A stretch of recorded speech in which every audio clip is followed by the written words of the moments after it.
All right, so welcome to the 3:30 session. We're going to go over just a little bit of today's price action, talk about earnings trades for after the close tomorrow's morning, talk about a couple trades I put on. So first thing is, I took off this SPY Iron Condor. This is me expressing the view that we're going to go sideways. I still think there's a lot of cross currents. Yeah, I talked about this in last week's webinar, how implied correlations are extremely low, which is why I think we're not moving that much. There's also a lot of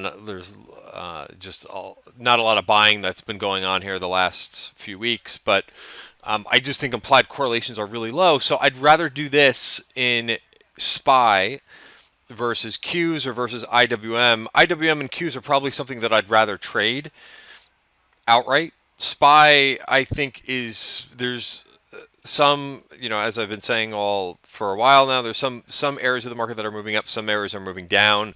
Today you got the defensives outperforming with gold miners up almost 3%. You got still the oil names are up a bit, but crude came in here at the end of the day, which is again disappointing. It seems like every time lately, again I'll just say last couple weeks, but I'll bring in.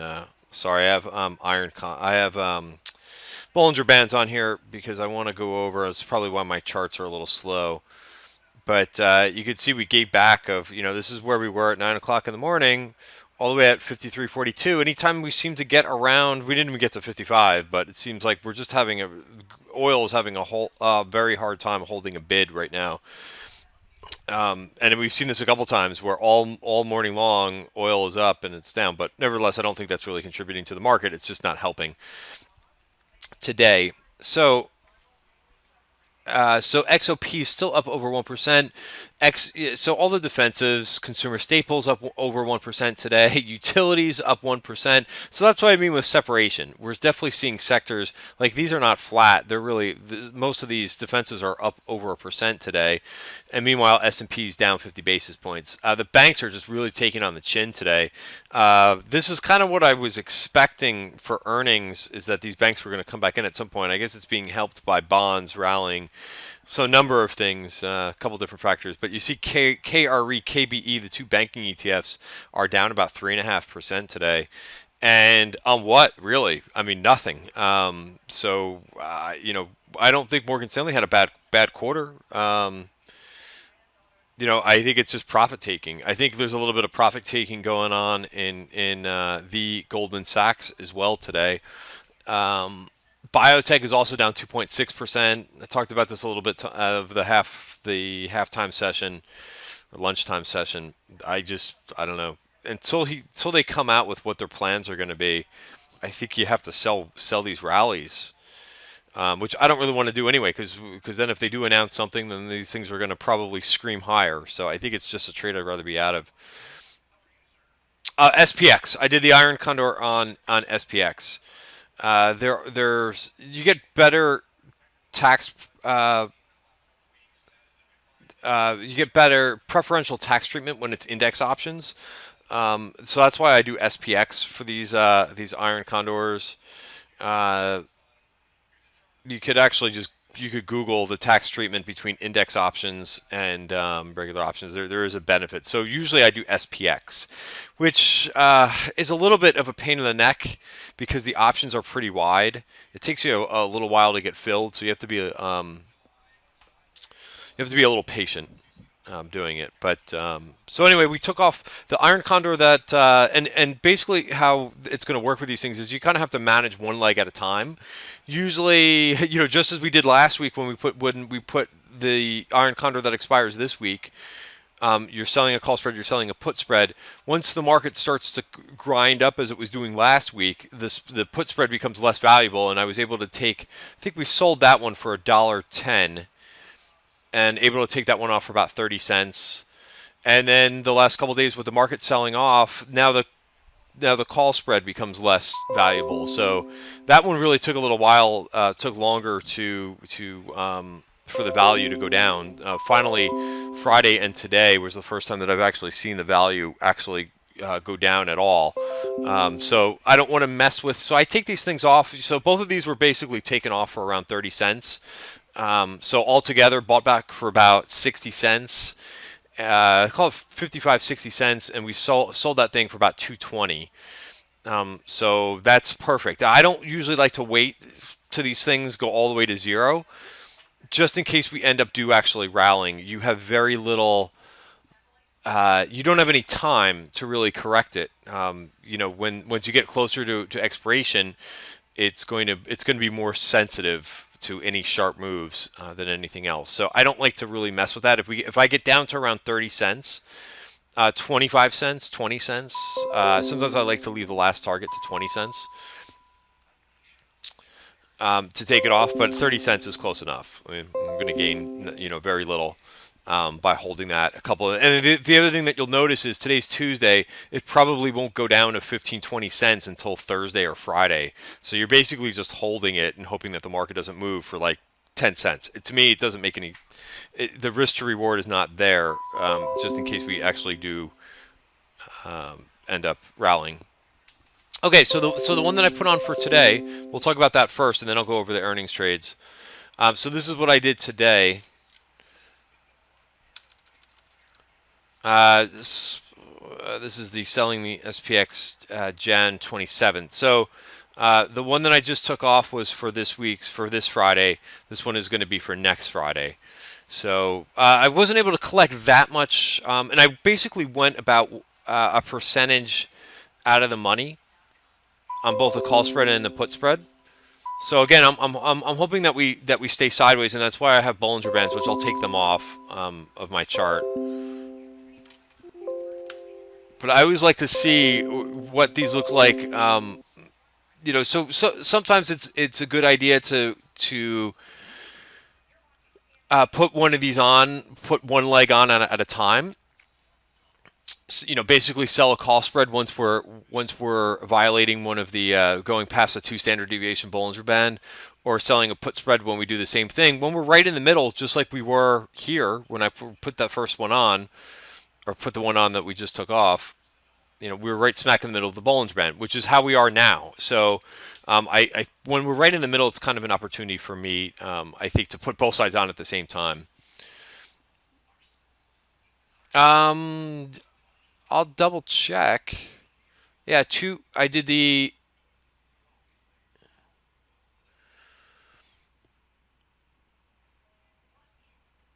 Let's see. Yep, 220. Here, let me just bring this up. That looks right. The call spread that was sold for $1.10.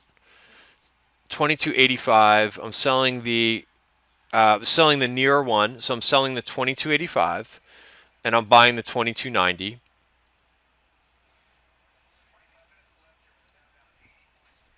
And then on the other side, on the put side, yeah, that's right as well. 22.40. I'm selling again. Make sure it's next week's, not this week's. And I'm selling the 22.45. Again, the closer to the money is the one that you want to sell. The one that's farther away is the one that you want to buy. That one I couldn't get over $1 on it, and I want to go, a little bit farther out on these, 1%. That's what it is. The expiration. Yeah. So make sure you do. It gets also a little bit tricky when you look at these too, because it used to be that there was no midweek options. Now they have midweek options, so you have to double check and make sure. Usually you would just look at the monthlies and then go a week, you go to the next expiry, and that would be it. Now you got to double check that they're not the midweek ones, which makes it a little bit more complicated. So the previous one that we closed today, the holding was sold for 220. This one's a little bit less, so 205. So the risk is a little bit more. The risk for these always is the width of the spread of the strike, the 2 strikes, minus the premium that you're collecting. Why is it only one side? Because it could only go one side or the other. It can't go both sides. It can't go both sides at the same time. That would be weird. All right, so that's today's trade there. Let's go ahead and look at some earnings. Let me take off the Bollinger Bands now.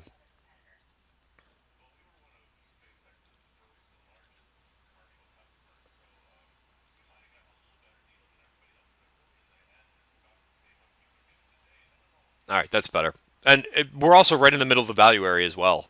So what better time I can, I can't make it up any better than that. And so this is a trade that will help if we continue to go sideways, and it should counteract your other trades a bit. The other way that you could do this too is you could just sell call spreads. If your book, these always have to fit your book when you do these trades, and you could skew them differently to strikes. So, if you already have a lot of long positions on, then probably the right trade for you is just to sell call spreads, out of the money call spreads. The reason why you don't want to sell put spreads is because if the market goes down, you'll lose on your long portfolio, and you'll lose on the short put spreads as well, theoretically. But anyway, so you always want to do this trade to manage it a little bit to how your portfolio is. Okay, so for earnings, so that's that trade for earnings today.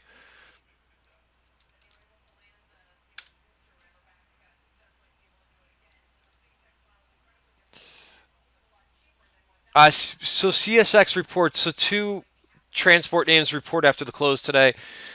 I don't really like. I'm not going to touch CSX. It has run very nicely. We saw a call buyer last week, took advantage of it. I don't have any position on now. I took the last position off this morning.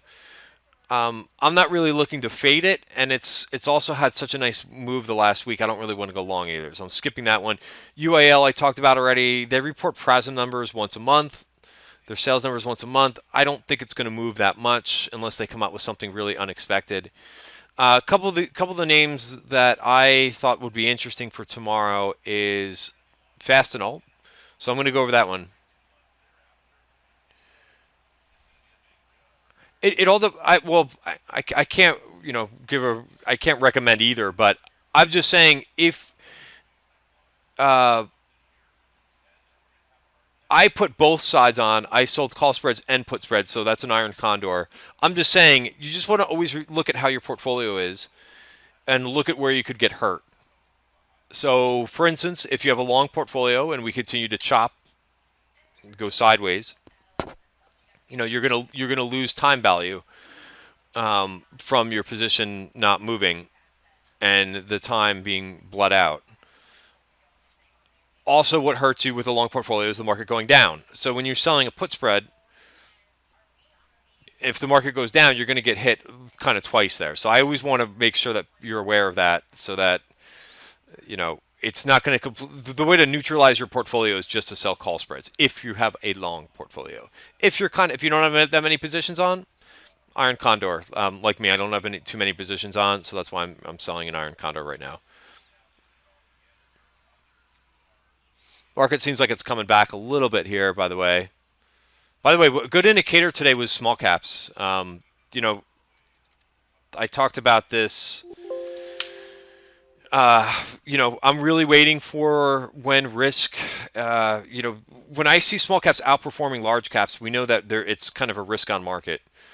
And, we're down basically on the lows of the day, very close to the lows of the day in small caps. So, that to me, also looking at market breadth, still negative on the day, just tells me that there's not good participation. So, we certainly saw that small caps led in November, and we haven't seen it since November, really, the small caps leading anymore. So hopefully this is a flag pattern that's developing here. So we'll see. A little bit too early to tell. I would also watch. We're now also testing this first dotted line, which is very close to the bottom of value, which is the breakout zone. So, I've said in past newsletters, I said, hey, this would be great if we get a retest. So I think we're getting the first retest.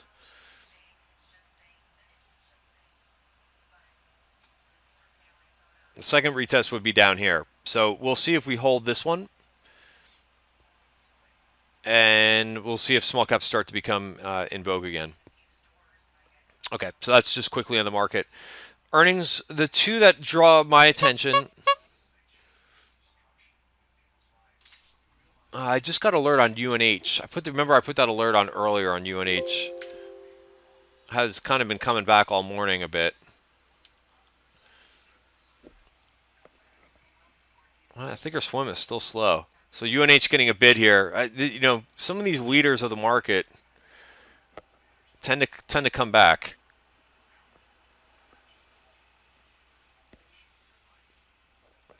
All right, I don't think I'm going to put anything on the second, but that did hit my alert that I set pre-market. Okay, so two names that I want to look at are Fastenal and Goldman Sachs. Remember, everything has a weekly. So what got me interested in Fastenal is take a look at the earnings history. It performs pretty bad the day after earnings, not minus 5%. So I always want to kind of put this. Let's see what the short interest is on Fastenal. I don't think it's that large. Almost 7% of the float.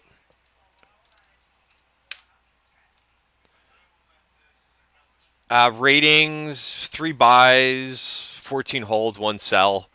So not a lot of positive sentiment in there. So take a look at the daily chart here. Let me just crunch these down. So price activity.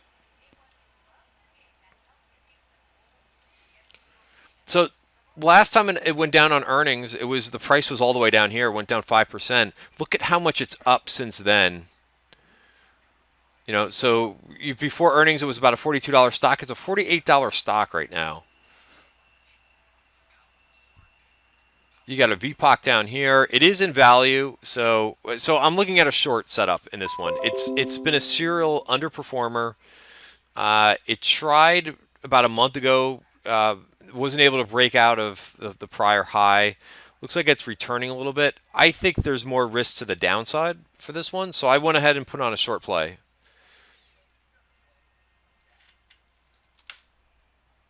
Yeah, I did something. Yeah, Harrison, it's all in the trade section.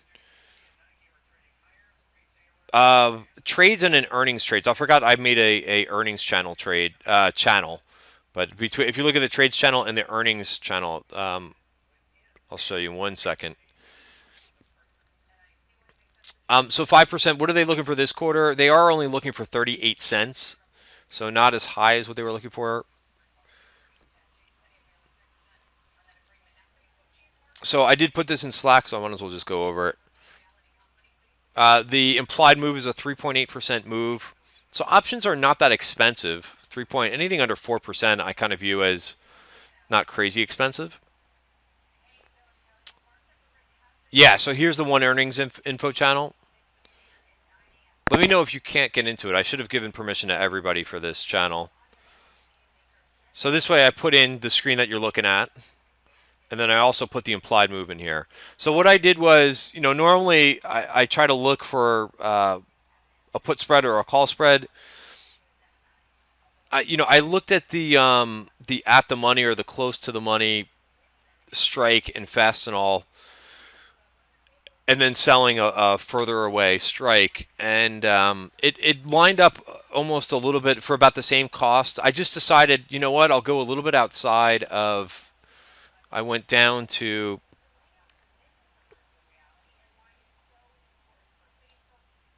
47, so a dollar away, and I just bought the 47 strike puts outright for 45 cents. This way, in case they do something like tank, I've got. I'm not capping my downside by $1 or $2. What I normally do the width of the strikes for.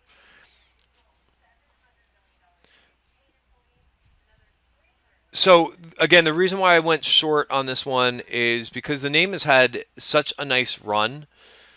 Considering that it wasn't able to hold the $42 once it had the last earnings and fell all the way down to 38. If they miss earnings, if they meet earnings, if they have better earnings, then obviously the name's going to stay up here. But if they miss earnings, I just feel like there's a lot more downside. They're going to have to justify the stock price. So I like that trade the best. I think it's considering the the history of how they've missed earnings with the stock price higher.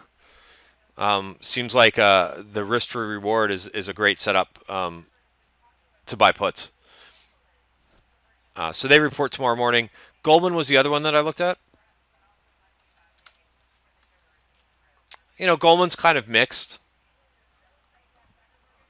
It normally doesn't. It just doesn't move that much. You don't normally see a 5% move for Goldman on earnings. So what are they expecting? They're expecting a pretty decent quarter. $4.8 is their estimate. We'll just go through the whole exercise here. There's no major short interest. It's almost 2% of the float. It's nothing. 14 buys, 14 holds. Actually, a lot more holds than I would think. 2 sells. So obviously, all the financials have had a really nice run. Nice to see it selling off a bit. Maybe some profit taking going into. I would not put this trade. The trade that I chose, which I apologize. I think this one is actually in the trades. I forgot that this was the first trade that I put on. And I think I put this in. So I'm in every channel. They're implying a 3.2% move for earnings, so a little bit more than expectations, or excuse me, a little bit more than the history. A name that normally it did gain 3% back on this quarter, but normally it doesn't move that much. So it looks like they're pricing in the market makers, as well as some of the other bank earnings are expecting a little bit bigger of a move, or implying a little bit bigger of a move for a lot of the bank earnings than previous quarters.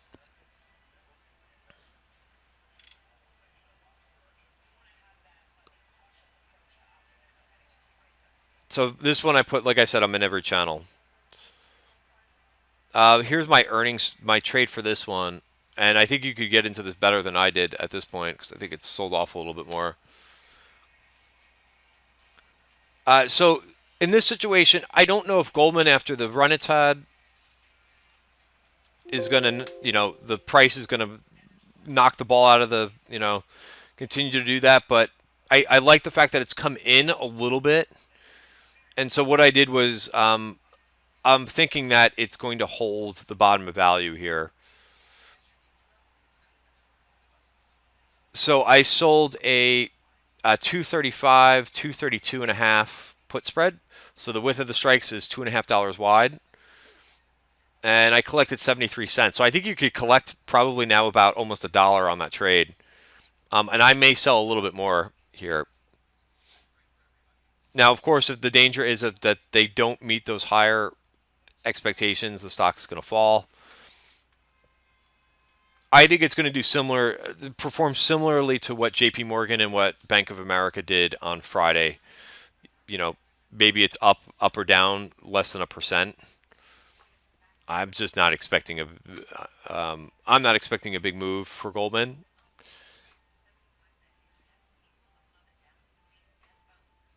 If you wanted to as well, it does, considering it's had such a huge run, 177 to 235. What would be like the 225 puts? See how cheap they are, just in case they whiff on earnings, which I don't think they're going to do, but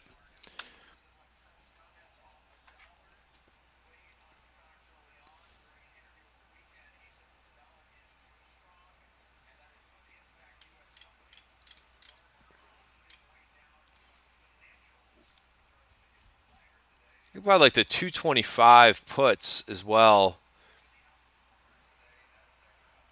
or maybe maybe you go down to 220s for like 20 cents, just in case they do. I don't know. I'm not going to do that trade. I'm just kind of looking, just kind of thinking out loud. But so the trade that I have on is I sold the 235, 232. I only went $2.50 wide. I didn't go $5 wide on that put spread. So I'm collecting 73 cents. My risk is $1.77. Again, like I said, you could probably put this trade on for the better price than I did. All right, so those are the two trades that I'm looking at for earnings on Tuesday the 17th. I'm just going to stop the recording for now.